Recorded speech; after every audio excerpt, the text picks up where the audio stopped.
السلام علیکم۔ آج کا ہمارا خلاصہ ہے ادیب کی عزت، جس کو پریم چند صاحب نے تصنیف فرمایا۔ خلاصہ آپ اس طرح شروع کریں گے، قمر صاحب نے متعدد بار کئی دفعہ بغیر دودھ اور چینی کے ابالی ہوئی چائے سے ناشتہ کیا، لیکن بیوی کو جگانا گوارا نہ کیا۔ اس کے بعد کتاب لکھنے میں محو ہو گئے، مشغول ہو گئے۔ ان کا یہ خیال تھا ان کی یہ جو کتاب ہے ان کو شہرت کی بلندیوں تک لے جائے گی۔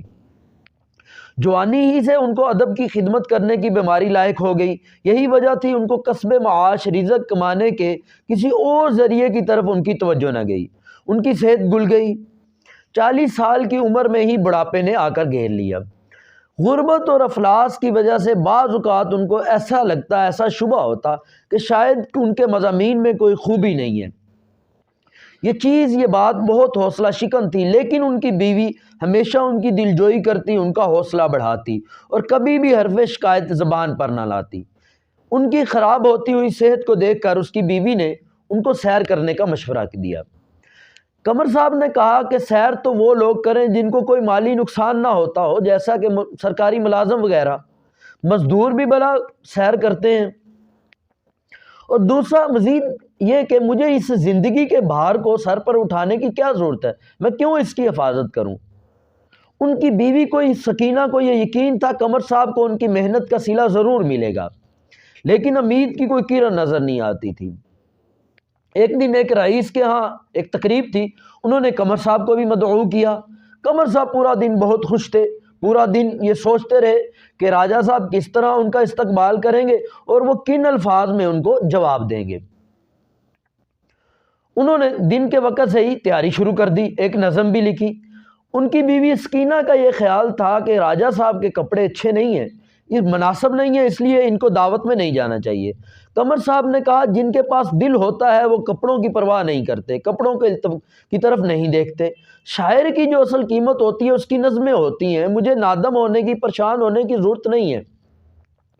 بیوی کو ان کی خوش فہمی پر ترس آ رہا تھا۔ وہ سمجھتی تھی کہ دعوت میں سب کی نگاہیں کپڑوں پر ہوں گی۔ بیوی کی باتوں کا اثر لیتے ہوئے قمر صاحب نے یہ فیصلہ کیا کہ وہ دن جب ڈھل جائے گا، چراغ جل جائیں گے، وہ اس وقت جائیں گے۔ شام کے وقت قمر صاحب نے پھٹی پرانی اچکن پہنی اور گھر سے نکل پڑے۔ آگے تو وہ لوگوں سے چھپتے چھپاتے جاتے تھے، لیکن آج وہ گردن اٹھائے، سر اٹھائے جا رہے تھے، بلکہ خود ہی حافظ صمد صاحب کی دکان پر آ کر رک گئے۔ حافظ صمد صاحب نے کہا، ارے وہ چھاتے کے پیسے کے دام تو دیتے جائیے۔ کہا ابھی میں راجہ صاحب کی تقریب میں جا رہا ہوں، واپسی پر دے دوں گا۔ تو وہ مرعوب ہو گئے، دب گئے، روم میں آگے جا کر کپڑے والی دکان پہ ٹھہر گئے۔ انہوں نے بھی پیسے کا مطالبہ کیا، کہا کہ میں ابھی تو راجہ صاحب کی دعوت پر جا رہا ہوں، واپسی پہ آ گئے، اس کے بارے میں کچھ سوچتا ہوں۔ وہ بھی مرعوب ہو گئے اور آؤ بخت کرنے لگے۔ قمر صاحب بنگلے کے باہر پہنچے، دیے جل چکے تھے۔ دربان نے آپ کو اندر جانے سے روک دیا، منع کر دیا، کہا کارڈ دکھائیے، کارڈ کا مطالبہ کیا۔ قمر صاحب کو یہ بات بہت بری لگی، انہوں نے اپنی توہین سمجھی۔ انہوں نے کہا کہ راجہ صاحب کو کہنا قمر آیا تھا لیکن چلا گیا۔ دربان معذرت کرنے لگا، انہوں نے اندر جانے دے دیا۔ قمر صاحب اندر گئے، راجہ صاحب نے خیر مقدم کیا اور جو پاس بیٹھے ہوئے لوگ تھے ان سے قمر صاحب کا تعارف کرایا کہ یہ شاعر ہیں۔ ایک انگریزی لباس میں ملبوس شخص بیٹھا ہوا تھا، وہ قمر صاحب کو عجیب نظروں سے دیکھ رہا تھا۔ اس نے قمر صاحب کو کہا اگر آپ بائرن اور شیلے کی کتابوں کا اردو میں ترجمہ کر دیں، اپنی زبان میں ترجمہ کر دیں تو آپ اپنی زبان کی بہت خدمت کریں گے۔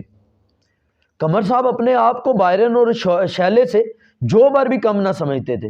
انہوں نے کہا کہ ہم شاعری کے معاملات میں مغرب کو بہت کچھ سکھا سکتے ہیں۔ ان صاحب نے قمر صاحب کی تضحیک اور بے عزتی کرنے کے لیے اس نے کہا کہ جو دیسی شاعر ہیں، ملکی علاقائی شاعر ہیں، ان کو تو شاعری کا مطلب اور معنی بھی نہیں پتہ۔ قمر صاحب نے اینٹ کا جواب پتھر سے دیتے ہوئے کہا، آپ نے یا تو دیسی شاعروں کو پڑھا نہیں، دیکھا نہیں، اگر دیکھا ہے تو سمجھا نہیں۔ راجہ صاحب کو قمر صاحب کا یہ لہجہ پسند نہ آیا۔ جو پاس چند مہمان بیٹھے ہوئے تھے جن میں سے کچھ انگریزی تہذیب کے دل دادا تھے، ان کو بھی یہ باتیں ناگوار گزری، انہوں نے بھی قمر صاحب کو نظر انداز کیا۔ اتنے میں جلسہ شروع ہو گیا۔ جو جلسے کے مہمان خصوصی تھے وہ یورپ سے ڈگری لانے والا کوئی شخص تھا۔ راجہ صاحب نے قمر صاحب کو کہا کوئی نظم پڑھے، قمر صاحب نے پڑھنے سے انکار کر دیا، کہا میں کوئی بانڈ اور میراثی تو نہیں ہوں، اور اٹھے گھر چلے آئے۔ بیوی نے پوچھا کیا وجہ، کیوں جلدی آ گئے؟ کہا آج مجھے سبق مل گیا، میں چراغ ہوں اور جلنے کے لیے ہوں، میرا گھر ہی میری جنت ہے۔ یقیناً یہ خلاصہ آپ کو یاد ہو گیا ہوگا، لیکن پھر بھی جلدی سے اس کو ایک بار ریپیٹ کر دیتے ہیں۔ آپ ایسے شروع کریں گے، قمر صاحب نے متعدد بار کئی دفعہ بغیر دودھ اور چینی کے ابالی ہوئی چائے سے ناشتہ کیا، بیوی کو جگانا گوارا نہ کیا، اس کے بعد کتاب لکھنے میں مشغول ہو گئے۔ ان کا یہ سوچ تھی، خیال تھا یہ کتاب ان کو شہرت کی بلندیوں تک لے جائے گی، جوانی ہی سے ان کو ادب کی خدمت کرنے کی بیماری لائق ہوگی۔ یہی وجہ تھی کسب معاش کے، پیسے کمانے کے کسی اور ذریعے کی طرف ان کی توجہ نہ گئی۔ ان کی صحت خراب ہو گئی اور 40 سال کی عمر میں ہی بڑھاپے نے آ گرا۔ غربت اور افلاس کے سبب ان کو بعض اوقات یہ شبہ ہونے لگتا ان کے مضامین میں کوئی خوبی نہیں ہے، لیکن بیوی ان کی ہمیشہ دلجوئی کرتی، ان کی حوصلہ افزائی کرتی۔ ان کی گرتی ہوئی صحت کو دیکھ کر ان کی بیوی نے ان کو سیر کا مشورہ دیا، تو انہوں نے کہا سیر تو وہ لوگ کریں جن کو اس سے کوئی نقصان نہیں ہوتا، جیسے سرکاری ملازم وغیرہ۔ اور انہوں نے کہا غریب آدمی بھی یا مزدور آدمی بھی کبھی کوئی سیر کرتا ہے۔ تو ان کا خیال یہ تھا کہ زندگی کا بھار سر پہ اٹھانے کی کیا ضرورت ہے، میں کیوں اس کی حفاظت کروں۔ بیوی کو یہ یقین تھا کہ قمر صاحب کو ان کی محنت کا صلہ ملے گا، لیکن امید کی کوئی کرن نظر نہیں آتی تھی۔ ایک دن ایک رئیس کے ہاں ایک تقریب تھی، انہوں نے قمر صاحب کو بھی بلایا۔ قمر صاحب پورا دن اس کی تیاری کرتے رہے، انہوں نے نظم وغیرہ بھی لکھی، اور دوپہر سے ہی انہوں نے، اور وہ یہ سوچتے رہے کہ راجہ صاحب اس کو کس طرح استقبال کریں گے اور وہ کس طرح ان کو جواب دیں گے۔ قمر صاحب نے دوپہر سے ہی اس کی تیاری شروع کر دی، اور بیوی کی یہ رائے تھی ان کے کپڑے مناسب نہیں ہیں، ان کو وہاں پر نہیں جانا چاہیے، لیکن انہوں نے کہا جن کے پاس دل ہوتا ہے تو وہ کپڑوں کی پرواہ نہیں کرتے، اور شاعر کی جو اصل قیمت ہوتی ہے وہ نظمیں ہوتی ہیں، مجھے اس لیے پریشان ہونے کی ضرورت نہیں ہے۔ بیوی کو ان کی خوش فہمی پر ترس آ رہا تھا، اس کا یہ خیال تھا، ان کو یہ علم تھا کہ لوگوں دعوت میں سب کی نگاہیں ان کے کپڑوں پر ہی ہوگی۔ بہرحال قمر صاحب نے بیوی کی بات کا اثر لیتے ہوئے یہ فیصلہ کیا کہ وہ چراغ جل جانے کے بعد جائیں گے۔ تو بیوی نے گھر کے اخراجات کا گلہ کیا کہ گھر کے اخراجات ختم ہیں، تو قمر صاحب محنت تو بہت کرتے تھے، عید کو بھی وہ کام کرتے رہتے، لیکن اس کے باوجود ان کی غربت اور افلاس نہ جاتی تھی۔ شام کو وہ اپنی پھٹی پرانی اچکن پہن کے نکلے، اور ابھی گردن جھکا کے چل رہے تھے، پہلے تو چھپ چھپا کے جاتے تھے، بلکہ خود ہی جا کے حافظ سماعت صاحب کی دکان پہ رک گئے۔ انہوں نے پیسے کا مطالبہ کیا، کہا کہ میں ابھی راجہ صاحب کے ہاں جا رہا ہوں، واپسی پہ اس کے بارے میں سوچوں گا۔ وہ مرعوب ہو گئے، آگے کپڑے کی دکان پر رک گئے، وہاں بھی ایسا ہی ہوا۔ انہوں نے پیسے کا مطالبہ کیا تو کہا کہ راجہ صاحب کی تقریب سے ہوا ہوں تو واپسی پہ آپ کے بارے میں کچھ سوچتا ہوں۔ وہ بھی مرعوب ہو گئے اور آؤ وقت کرنے کے لیے لگے۔ قمر صاحب راجہ صاحب کے بنگلے کے باہر پہنچے اور دیے جل چکے تھے، اور درمان نے آپ کو روکا اور کارڈ کا مطالبہ کیا۔ قمر صاحب نے اس کو توہین کا سمجھا اور کہا کہ ان کو کہنا کہ قمر صاحب آئے تھے لیکن واپس چلے گئے۔ اس نے معذرت کر کے ان کو اندر بھیج دیا۔ آگے گئے، راجہ صاحب نے اس کو خیر مقدم کیا اور لوگوں کو تعارف کرایا کہ یہ شاعر ہیں، لیکن جو انگریزی لباس میں بیٹھے ہوئے تھے انہوں نے قمر صاحب کو کہا اگر آپ بائرن اور شیلے کی کتابوں کا ترجمہ کر دیں تو زبان کی بڑی خدمت کریں گے۔ قمر صاحب نے اپنے آپ کو کم تو سمجھتے نہیں تھے، انہوں نے کہا کہ قمر صاحب اپنے آپ کو بائرن اور شائلے سے کم نہیں سمجھتے تھے۔ انہوں نے کہا کہ ہم اہل مغرب کو شاعری کے معاملات میں بہت کچھ سکھا سکتے ہیں۔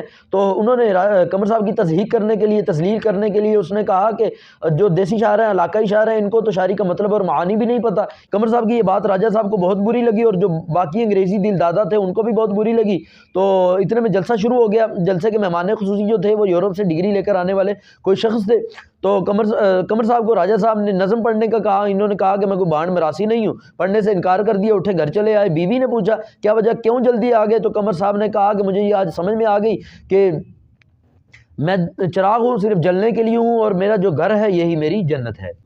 جلدی سے اس کے پوائنٹ ذکر کر دیتے ہیں ہم۔ قمر صاحب کی چائے کا، ان کی کتاب کا، اور ان کی افلاس کی وجہ سے صحت کی خرابی کا ذکر کریں گے، اور سیر کا واقعہ ذکر کریں گے، اور اس کے بعد جو تقریب تھی ان کا ذکر کریں گے، اور ان کی تیاری کرنا، اور بیوی کا ان کو منع کرنا، اور مالی حالات کا، اور سمت صاحب کی دکان پہ رکنا، اور اس کے علاوہ کپڑے کی دکان پہ رکنا، ان معاملات کا ذکر کریں گے۔ اس کے بعد بنگلے کے باہر پہنچنا، دربان کا روکنا، اور ایک راجہ صاحب کا خیر مقدم، انگریزی صاحب کا بائرن اور شائلے کے بارے میں کا ذکر کریں گے، اور اس کے بعد ان کے لہجے کو راجہ صاحب کا ناپسند کرنا، اور وہاں پہ جو صاحب آئے ہوئے تھے، مہمان خصوصی تھے، وہ یورپ سے آئے تھے، اس کا ذکر کریں گے، اور قمر صاحب جو تھے ان کا نظم نہ پڑھنا، اور اٹھ کے گھر چلے آئے جلدی، اور بیوی کو کہا کہ میرا گھر ہی جنت ہے۔ یقیناً آپ کو یہ خلاصہ یاد ہو گیا ہوگا، لیکن اگر نہیں یاد ہوا تو اس ویڈیو کو ایک دو بار دوبارہ سنیں اور اس کے بعد لکھیں۔ جب لکھیں گے انشاءاللہ پھر یہ کبھی بھی نہیں بھولے گا۔